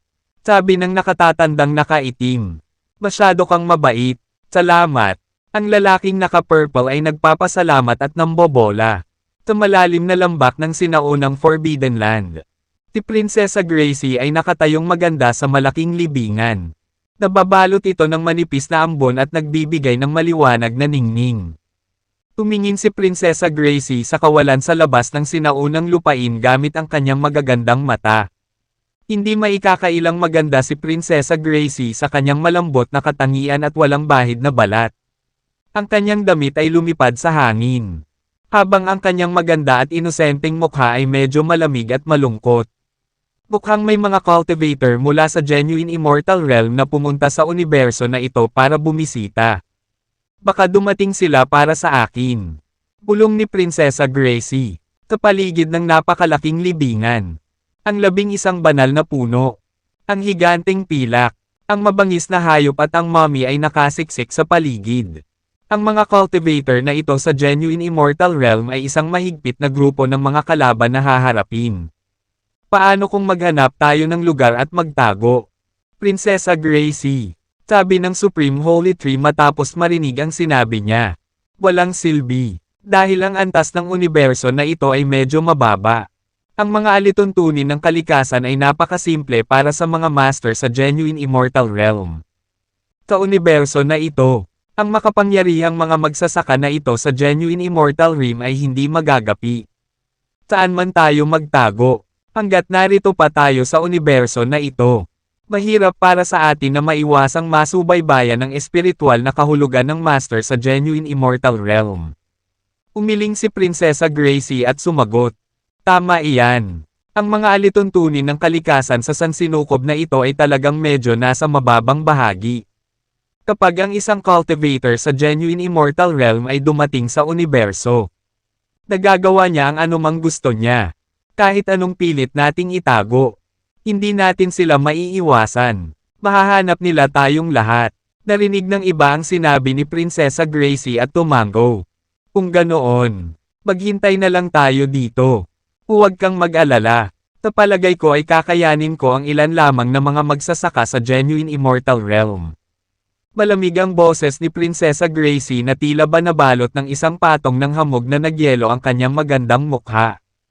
Tama. Ang tanging magagawa natin sa sitwasyong ito ay subukan ang ating makakaya upang ipagtanggol ang ating sarili. Noong mga araw na kasama natin ang ating Panginoon, nakatagpo tayo ng maraming uri ng malalakas na kalaban. Kami ay walang takot, hindi madaling natakot ng ilang magsasaka sa Genuine Immortal Realm. Sumali ang higanteng pilak, nagsasalita sa isang magaspang at malalim na mababang boses. Sa sandaling magsalita siya. Ang mga alon ng tunog ay umaalingaw-ngaw mula sa kanya at kumalat sa lahat ng direksyon. Niyanig ang kawalan. 2/3. Sa Yaksha Palace. Sa oras na ito, isang malaking hukbo na may malakas na aura ang lumitaw sa kumpol ng bituin kung saan matatagpuan ang punong tanggapan ng Yaksha Palace. Ang batalyong ito ay ipinadala ng Immortal and Alliance. Nandito na tayo. Nakarating na tayo sa Yaksha Palace. Tumingin si Dustin sa punong tanggapan ng Yaksha Palace, na matatagpuan daan-daang libong milya ang layo. Ang distansya ay hindi malaking bagay. Matatakpan ito ni Dustin sa isang iglap. Haha, matandang bastard. Na-miss mo ba ako? Ihanda mo ang iyong sarili. Makakaganti ako sa iyo ngayon. Malamig na ngiti na sabi ni Dustin habang nakatitig sa pinuno ng Yaksha Palace. Ngayon ang araw ng sweldo. Dustin, wag mo akong itulak masyado. Nang marinig ang mapanuksong salita ni Dustin, hindi napigilan ng pinuno ng Yaksha Palace na magalit. Dustin trudged along sa isang tila tahimik na bilis. Dahil na-activate niya ang omnipotent lightness, nagawa niyang tumawid ng daan-daang libong milya sa ilang hakbang. Sa loob ng ilang segundo, nasa labas na siya ng kahanga-hangang wrought iron gate ng punong tanggapan ng Yaksha Palace. Ha! Hindi ko inaasahan na nandito ka rin. May balak ka bang ibagsak ako ng magkasama? Iyon ba? Nagtaas na ng boses si Dustin ngunit nakakagulat na kalmado siya at natahimik. Kumpiyansa niyang dinala ang sarili niya. At nagsalita siya ng may hindi mapigil na pananalig. Halika dito. At hahayaan kitang makilala ang iyong gumawa. Dagdag niya. Ikinawit niya ang kanyang mga kamay sa kanyang likuran. Ang kanyang buhok ay kapansin-pansing umaagos sa malamig na simoy ng hangin. Nakatayo roon si Dustin. Punong-puno ng kumpiyansa. Handang kunin ang sinumang nagpasyang lumapit sa kanya. Ang kanyang mga mata ay kumikislap ng pagsinta at galit. Isang impyerno na higit sa kayang pamahalaan ng kanyang puso.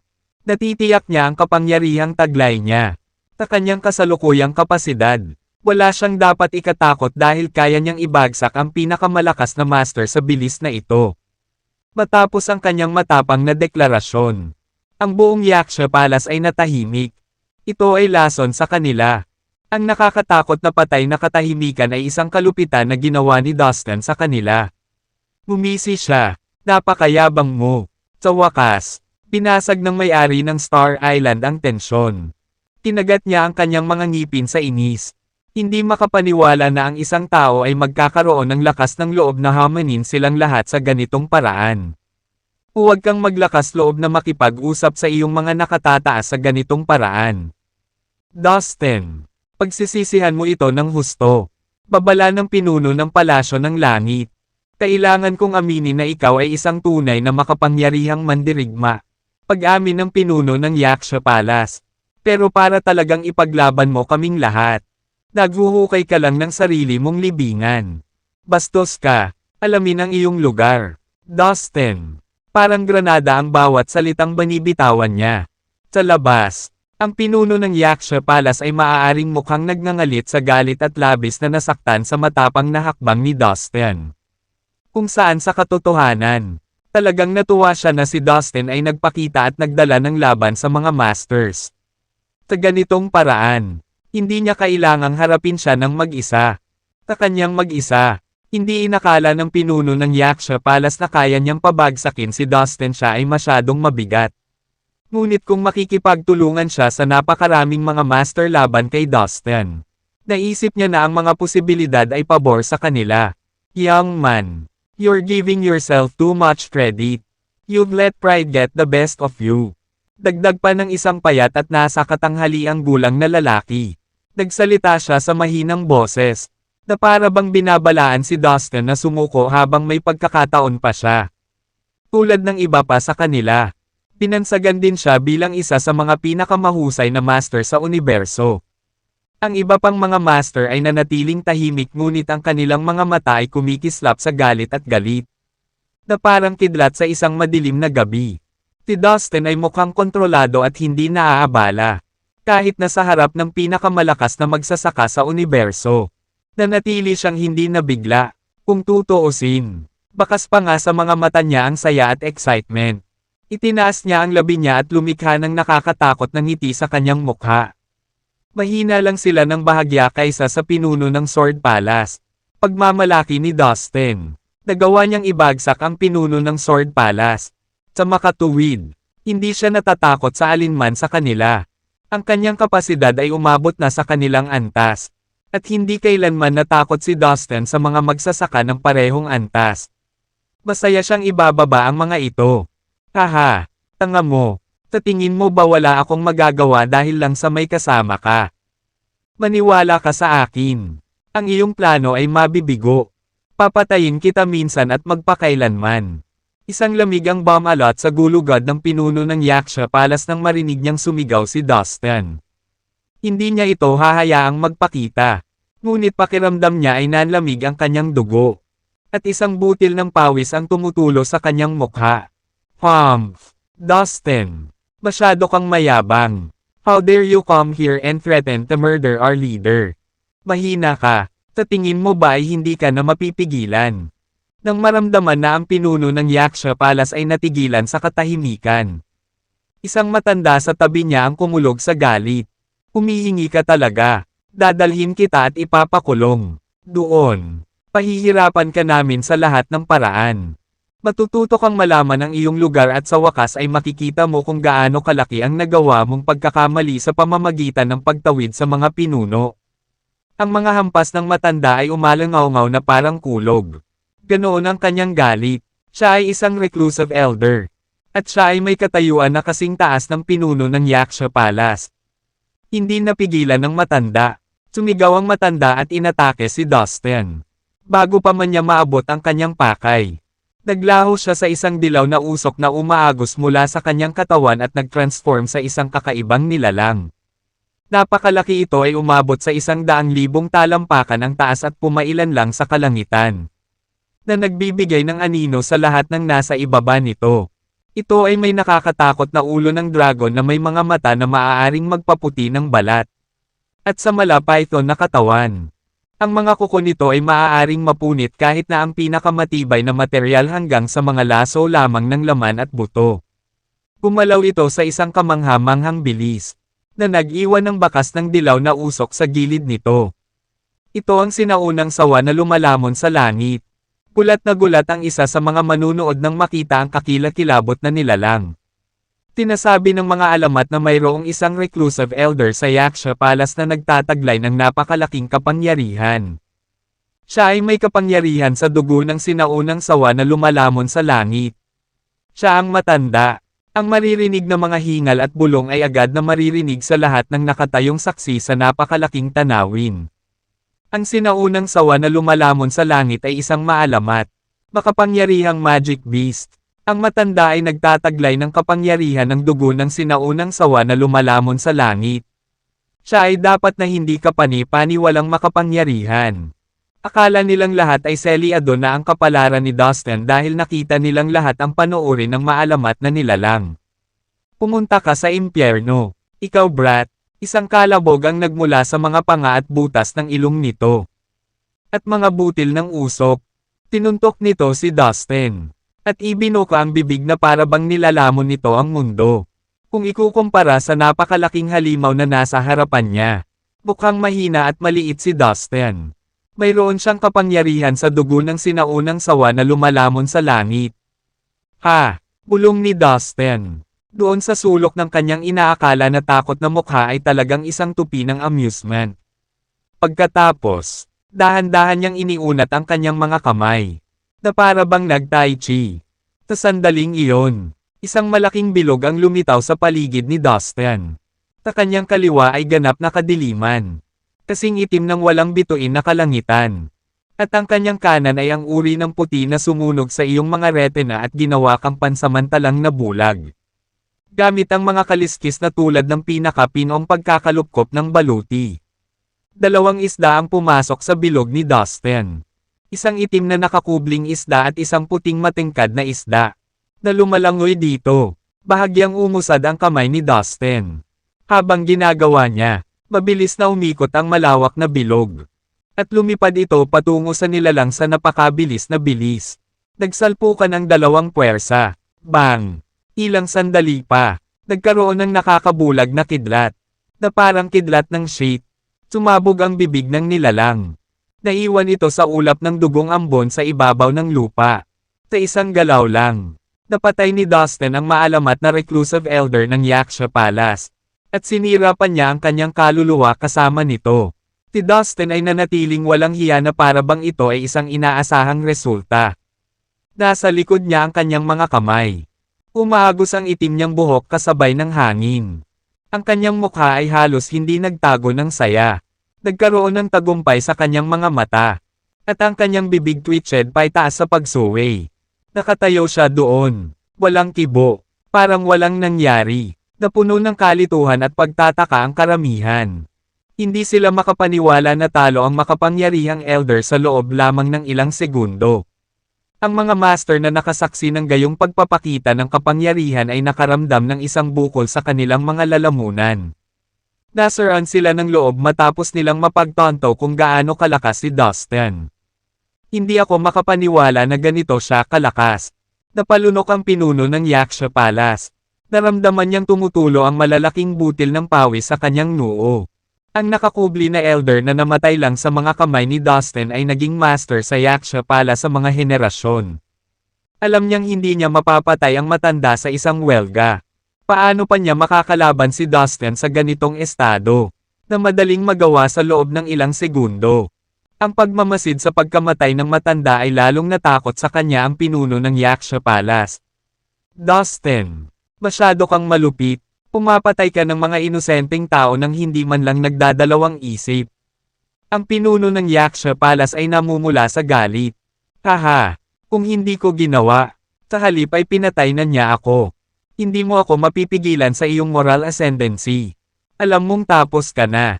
Sumili ang ngisi sa mukha ni Dustin, na naging isang buong masamang ngiti.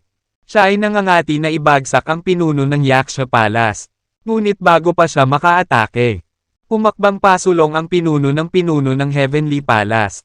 Dustin, ang mga bangkay na sundalo ng Underworld ay nagmumulto sa ating universo. Imbes na mag-away tayo, bakit hindi tayo magkapit-bisig at labanan ang mga mananakop? Mas mabuti kung pag-usapan na lang natin ito at pag-isipang mabuti. Anong masasabi mo? Ang pinuno ng Palasyo ng Langit ay may mabangis na linya. Hinintay niya ang tugon ni Dustin. Sa iyong lakas, ikaw ay kwalipikado na maging isa sa mga pinuno ng Universal Allied Army. Samahan mo kami sa pagtatuboy sa mga bangkay na sundalo. Hindi matalinong mag-away tayo ngayon. Dagdag ng isa pang master. Nataranta ang kanilang isipan nang makita nilang pinatay ni Dustin ang matanda nang hindi man lang pinagpapawisan. Naisip nila na ang paggawa sa kanya ng isang kaaway ay magiging kanilang pagkamatay. Noon, ang Yaksha Palace ay patuloy na umaatake sa akin at sa Immortal End World. Bakit hindi mo sila pinigilan at magsalita para sa amin noon? Itigil ang pag-aalok sa akin ng isang alyansa kung ito ay gagana lamang sa iyong kaginhawaan. Ngayon sinusubukan kong makaganti sa matandang bastos na ito. Tinuturuan mo ako na parang mali ang ginagawa ko. Palagi akong nananatili sa aking mga prinsipyo. Kung sino man ang magtangkang manggulo sa akin, sisiguraduhin kong babayaran nila ang presyo. Since you all decided to side his side, kaya nyo akong ipaglaban ng magkasama. Wala akong pakialam na patayin kayong lahat. Namuti ang buko ni Dustin sa sobrang pagkayem ng mga kamao. Kinagat niya ang kanyang mga ngipin habang pinipigilan ang sarili na lipulin silang lahat doon. Naglabas siya ng puot na parang asido na papaso. Tumatagos. Makapangyarihan. Dustin, binigyan ka na namin ng choice. Pero tinanggihan mo ang kabaitan namin. Akala mo ba talaga kaya mo kaming talunin ng mag-isa? Dahil sa inis sa walang kwentang ugali ni Dustin. Tuluyan siyang sinumpa ng may-ari ng Star Island. May problema ka ba dyan? Halika rito, at papatayin kita. Mababa at delikado ang boses ni Dustin. Para siyang isang mandaragit na handang sumunggab sa kanyang biktima. Dustin, busog na busog ka sa sarili mo. Sabi ng masungit na pinuno ng Star Island habang naiirite sa sinabi ni Dustin. Well, tingnan natin kung gaano ka talaga kaya. Bulalas ng pinuno. Kaagad. Isang alon ng mabigat na pagbabago-bago ng enerhiya ang lumabas sa kanyang katawan. Hindi nagtagal. Isang walang hangganan at kakilakilabot na dagat ang lumitaw sa kanyang likuran. Maraming malalaking hayop sa dagat ang sunod-sunod na tumalon palabas ng dagat. Humakbang papunta kay Dustin ang dismayadong pinuno. Nagpatong-patong ang malalaking alon na may taas na mahigit 100,000 metro para durugan si Dustin. Maraming dambuhalang sinaunang hayop sa dagat ang patuloy na tumatalon mula sa dagat upang sumugod sa direksyon ni Dustin na may nakabibinging etenggal. Dustin, huwag kang masyadong mayabang. Nang makita ng pinuno ng Yaksha Palace na ang pinuno ng Star Island ay nabalisa at inatake si Dustin. Tinamantala niya ang pagkakataon na sumulong din. Biglang, isang lilang aura ang tumaas sa kalangitan. Na hindi nagtagal ay naging isang napakagandang tunay na phoenix. Ang phoenix ay may dalang lilang apoy. At ang mga pakpak nito ay parang dalawang sandang na sabay-sabay na pumuputol sa kawalan. Bilang resulta, dalawang malaking itim na bitek sa espasyo ang nalikha. Sabay-sabay na inatake ng dalawang nangungunang master si Dustin ng may nakakatakot na momentum. Ang kakilakilabot na presyon ng enerhiya ay marahas na tumangay sa lahat ng dako tulad ng isang napakalaking tsunami. Ang pintuan sa harapan ng Yaksha Palace ay agad na naging kanilang larangan ng digmaan. Dahil sa matinding impact, kapansin-pansing gumuho ang mga gusali sa loob ng palasyo. Ang mga pavilion, terrace, at tore ay sumabog. Ang mga pira-pirasong ledrilyo at bato ay lumipad sa kalangitan. Habang ang mga usok ng alikabok ay umaagos sa hangin. Dahil dito, Maraming makikinang na hanay ang naisaaktibo habang ang mga magagaan na kurtina ay sunod-sunod na tumaas upang protektahan ang palasyo. Iniunat ni Dustin ang kanyang kamay. At lumipad palabas ang weapon pagoda. Ang napakalaking presyon ay nagmula sa lahat ng direksyon. 10,000 lihim na sandata ang bumuhos na parang bagyo. Hindi nagtagal ay hinaranggan nila ang lahat ng pag-atake ng dalawang pinuno. Ang weapon pagoda ay hindi isang magic treasure ng universo na ito. Ito ay napakalakas, at ito ay orihinal na pagmamay-ari ng lalaking iyon na naka-purple mula sa divine sect ng isa pang universo. Mabilis na sumugod si Dustin kaya't umikot ang espasyo. Sa isang iglap, dumating siya sa harap ng tunay na phoenix na binalingan ng pinuno ng Yaksha Palace. Sa pamamagitan ng isang pagwagayway ng kanyang kamay. Si Dustin ay nagpasabog ng ilang sword light stream na may lakas ng 50,000 kilos ng espada upang putulin ang mga pakpak ng napakalaking phoenix. Iniunat ng phoenix ang dalawang malalaking kuko nito at binasag ang lahat ng paparating na sword light. Dustin, para sa'yo ito. Genuine Phoenix Fireball. Ang boses ng pinuno ng Yaksha Palace ay nagmula sa bibig ng phoenix. Biglang, hindi mabilang na cosmic purple na mga ball ang apoy ang lumabas sa bibig ng phoenix. Ang nakakatakot na lilang apoy ay agad na sinunog ang kalangitan sa kasuklam-suklam na mga black hole. Ang mga ball ang apoy ay parang malalaking bulalakaw na bumaril patungo kay Dustin. Isang malamig na ngiti ang ibinigay ni Dustin sa mga papasok na pag-atake. Bush! Agad namang lumabas sa katawan ni Dustin ang isang itim at gininto ang unsharpened sword. Sa sandaling lumitaw ang pares ng mga espada.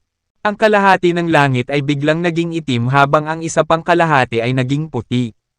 Nakatayo sa hangganan sa pagitan ng itim at puti. Si Dustin ay nagbigay ng isang abstruse na aura na tila kaya niyang makuha ang lahat ng bagay sa mundo at sa lahat ng oras ng universo. Ang langit ay naging isang mundo ng natatanging itim at puti. Pagkatapos, ang dalawang nakalilitong espada ay biglang nagbago sa isang nakakubli at isang maliwanag na isda. Lumangoy sila patungo sa phoenix sa kalangitan sa napakabilis na bilis. Tulungan mo ako, tili ng phoenix habang tumalikod para lumipad. Gayunpaman, uli na ang lahat, ang dalawang espada, ang isang itim at ang isa ay puti, ay mabilis na tumakbo patungo sa phoenix. Kahit na sila ay mukhang simple at banal. Ang kanilang presyon ng enerhiya ay nakakagulat at ang kanilang aktwal na kapangyarihan ay nakakatakot. Walang pag-aalinlangan. Nilaslas nila ang katawan ng phoenix ng walang awang. Bang! Ang phoenix ay napunit sa ilang piraso. Ang bawat piraso ng laman at buto nito ay sumabog at nagkalat sa buong kalangitan. Tulong! Pakiusap! Biglang lumabas ang nag-aalab na espiritual na kaluluwa ng pinuno ng Yaksha Palace mula sa loob ng phoenix. Napakaputla at transparent na parang fetus na may sako. Pagkatapos, ito ay naging isang iglap at desperadong tumakas sa malayo. Tinunog niya ang kanyang natitirang orihinal na asensya ng dugo upang tumakbo para sa kanyang buhay. Napabuntong hininga si Dustin at akmang hahabulin siya.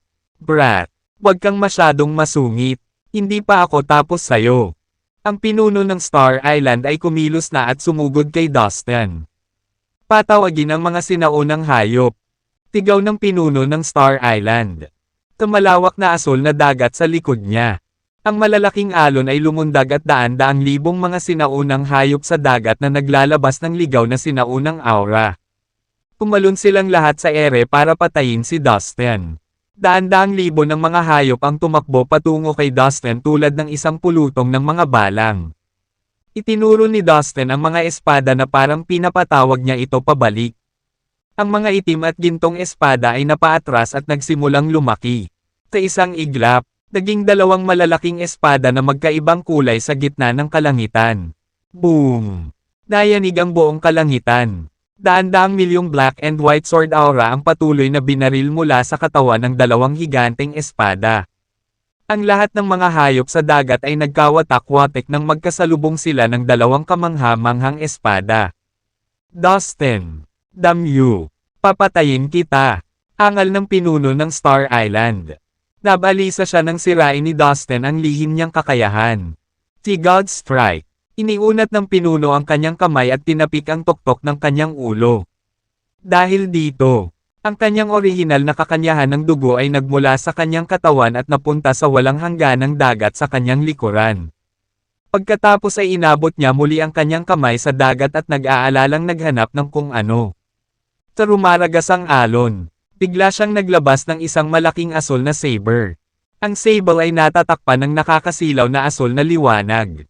Ang mga nakakatakot na alon ng enerhiya ay tumakas mula sa hubog na talon patungo sa kalangitan. Napakatindi ng pressure na kumalat ito sa lahat ng direksyon at halos bumagsak sa kalangitan. Bang! Ang malaking asul na saber ay pinigilan ang langit at lupa. At dumating kay Dustin mula sa langit. Lumipad ang sable sa kalangitan at nahati ang walang katapusang espasyo na may walang katapusang kapangyarihan ng batas. Umalangaw-ngaw ang nakakatakot na katok habang napunit ang kawalan. Napakalalim at madilim ang bitek na tila nag-uugnay sa maraming iba't ibang mundo. Sa isang iglap, tinaga ng sable ang tuktok ng ulo ni Dustin at ikinandado ang espasyo sa paligid niya. Tapagharap sa mabangis na pag-atake ng kanyang kaaway. Iniunat lang ni Dustin ang kanyang mga kamay. Ang dalawang espada ay nagsanib sa isang monumental na espada at naiwasan ang pag-atake ng sable. Boom! Sa wakas, nagbanggaan ang higanting espada at ang asul na sable. Sa sandaling iyon, ang walang katapusang enerhiya sa espasyo sa paligid ng dalawang manlalaban ay sumabog ng may matinding tindi. Ang marahas na enerhiya ay nagkalat at nagdulot ng madilim at makapal na fog sa buong mundo. Pagkaraan ng ilang sandali, ang ulap ng enerhiya at ang fog ay nawala. Ang langit at ang lupa ay muling makikitang malinaw. Isang sigaw ang tumunog at isang figure ang lumipad palayo.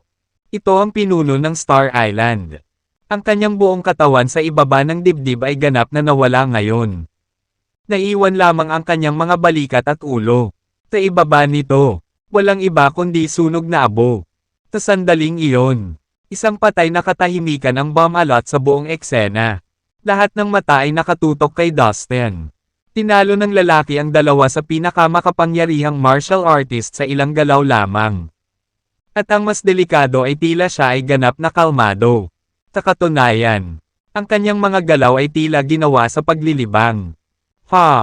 Tinabi ko na sayo na mas maganda kung mag-away kayong lahat. Huwag mong sayangin ang oras ko. Na may mapaglarong hitsura sa kanyang mukha. Si Dustin ay nakalutang sa langit. Ang kanyang mga kamay ay nakapulupot sa kanyang likuran. At may ngiti sa kanyang mga mata. Isang aura na puno ng Taoism charm ang kumalat sa paligid niya at ngayon ay nagsimula na itong lumawak ng dahan-dahan. Bagamat mukhang kalmado siya, medyo nasasabik si Dustin. Ito ang unang pagkakataon na nasubukan niya ang kapangyarihan ng Divine Polarity Swords. At ang resulta ng kanyang eksperimento ay naging panabik na siya ay lubos na nasiyahan sa mga ito. Sa Sword World, alam ni Dustin na ang mga nangungunang master ng Immortal End Alliance ay nagtataglay ng malaking kapangyarihan at maihahalin tulad sa lakas ng mga ninuno ng sekta. Gayunpaman, kung ihahambing sila sa mga nangungunang master ng Heavenly Palace, mas mababa pa rin sila na magre-resulta sa isang kabuoang pagkatalo para sa alyansa ang head-on battle. Matapos paalisan ang buong hukbo ng Immortal End Alliance, itinaas ni Dustin ang kanyang ulo at tumingin sa unahan sa larangan ng digmaan. Ang kanyang espiritu ng pakikipaglaban ay nag-alab sa kanyang mga mata at handa siyang harapin ang lahat ng mga kaaway ng sabay-sabay. Sa harap ng ilang nangungunang mga masters ng universo na nakikipagtulungan sa kanya. Si Dustin ay hindi nagpakita ng takot. Sa katunayan, hindi siya maaaring maging mas kilig na simulan ang pakikipaglaban sa kanila dahil gusto niyang malaman ang limitasyon ng kanyang kakayahan. Sa isang tunog na nakakahawa, ang demonyong avatar ni Dustin ay lumitaw sa kanyang tabi. Hawak nito ang diabolic killing needle sa kanyang kamay at handang kumilos anumang oras. Sa kasalukuyan, natapos na ng demonyong avatar ang paglilinang ng World Ceiling Tubod Magic sa ika-10 antas, ang pinakamataas na antas na maaaring maabot. Ang World Ceiling Tubod Magic ay ang pinakadakilang silang magic skill sa universo at mayroon itong walang katapusang kapangyarihan. Ang demonyong avatar ay iwinagayway ang maladyosong kamay nito at naglabas ng hindi mabilang na itim na ron. Nagtipon sila sa kalawakan tulad ng isang madilim na bagyo at kumalat sa buong kalangitan. Saan man pumunta ang mga itim na ron na ito. Ang espasyo ay selyado at agad na nagyelo. Bush! Ang demonyong avatar ay mabilis na sumulong sa unahan ni Dustin. Parang sinasabi nito na gusto nitong magpatuloy at alagaan ang mga kaaway na nakikita. Ang bagong demonyong avatar ni Dustin ay pinumula sa bangkay ng kilalang devil ancestor Thanos mismo. Ang Diablo ay naglakbay sa maraming mga advanced na universo hanggang sa siya ay nasugatan at bumalik sa universo kung saan ang kanyang tinubo ang bayan. Ang demonyong avatar ay may hindi bababa sa 70% ng lakas ni Devil Ancestor Thanos noong siya ay nabubuhay pa. At kahit na pagkatapos na gawin ang bangkay sa kanyang bagong avatar, pinananatili ni Dustin ang Diablong ito sa paglilinang ng walang tigil. Sa mga tuntunin ng lakas, ang kasalukuyang pagiging epektibo ng labanan ay maaaring ituring na kasing lakas ng alinman sa mga nangungunang master sa universo na ito. Kung hindi ang pinakamahusay, ang makipaglaban sa tabi ni Dustin. Ito ay talagang isang malaking tulong sa kanilang mga puwersa. Sige, gawin natin ito. Nakatakdang pumatay ang nagliliyab na mga mata ni Dustin. Sa sandaling iniunat niya ang kanyang kamay. Ang weapon pagoda ay lumitaw at nakabitin sa kalangitan. Ito ay nagniningning na may kakilakilabot na kapangyarihan. Hindi mabilang na mga lihim na sandata ang bumaril sa lahat ng direksyon tulad ng marahas na hanging humahampa sa isang bagyo.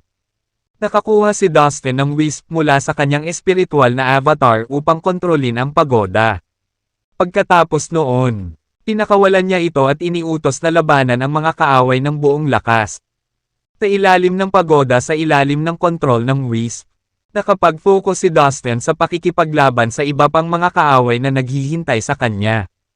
Habang naghahanda siyang hampasin, inilabas ni Dustin ang kanyang tunay na walang kamatayang antas na mahabang espada. Pinalot ng mga agos ng mabangis na liwanag ng espada ang talam nito. Ang Divine Polarity Swords ay inilabas din at lumulutang sa itaas ni Dustin. Pagkatapos ay isinaaktibo ni Dustin ang kasanayan ng Omnipotent Lightness at sumugod sa mga espada. Swoosh! Pang! Ang dalawang espada ay biglang nagbago sa hindi malinaw at maliwanag na isda at nagsimulang lumangoy sa magkabilang panig. Pagkatapos, isang malaking itim at puting globo ang lumitaw sa pagitan ng langit at lupa.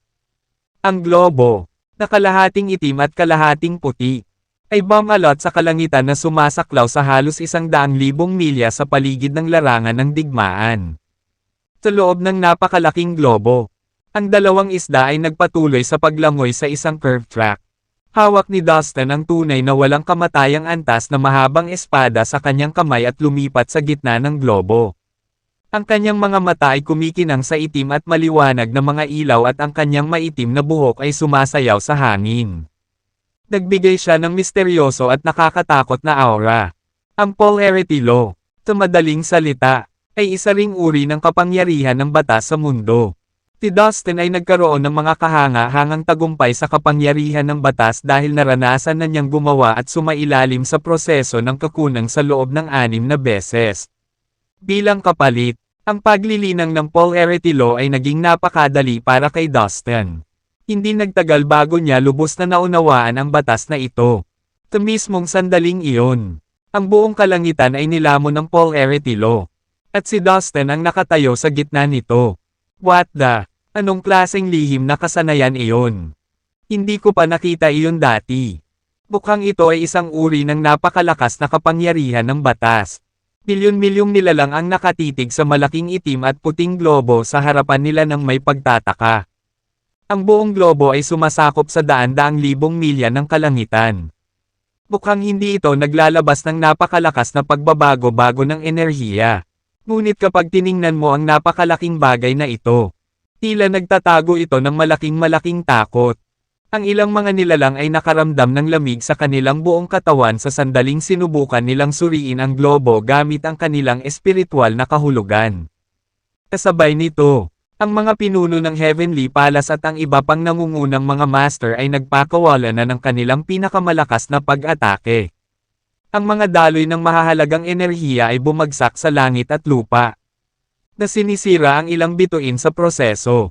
Sinisingil nila si Dustin ng baliw at sabay-sabay. Ibinabato ang bawat nakakabaliw na kasanayan na mayroon sila. Ang Fatal Strike ng Phoenix. Walang hangganang pag-atake sa karagatan. Nakakamatay na saber attack. Ang mga nangungunang martial artist ng dosenang mga bituin ay sumalakay ng buong lakas. Nang walang anumang reserbasyon. Sa ilalim ng pananalasa ng maraming master. Maging ang weapon pagoda ay napilitang umatras. Dustin, sa tingin mo ba kaya mong talunin lahat tayo ng sabay-sabay? Masyado kang busog sa sarili mo. Ang pinuno ng Yaksha Palace ay naging isang malaking phoenix. Naliligo sa isang lilang dagat ng enerhiya. Ang dalawang malalaking pakpak nito ay nakaunat na parang walang hangganang abot tanaw at tumusok sa himpapawid habang sila ay lumilipad. Ang iba sa kanila ay nagsagawa ng kanilang sariling pinakamatalino na mga kasanayan at naging mga higanteng higit sa 100,000 talampakan sa ibabaw ng lupa.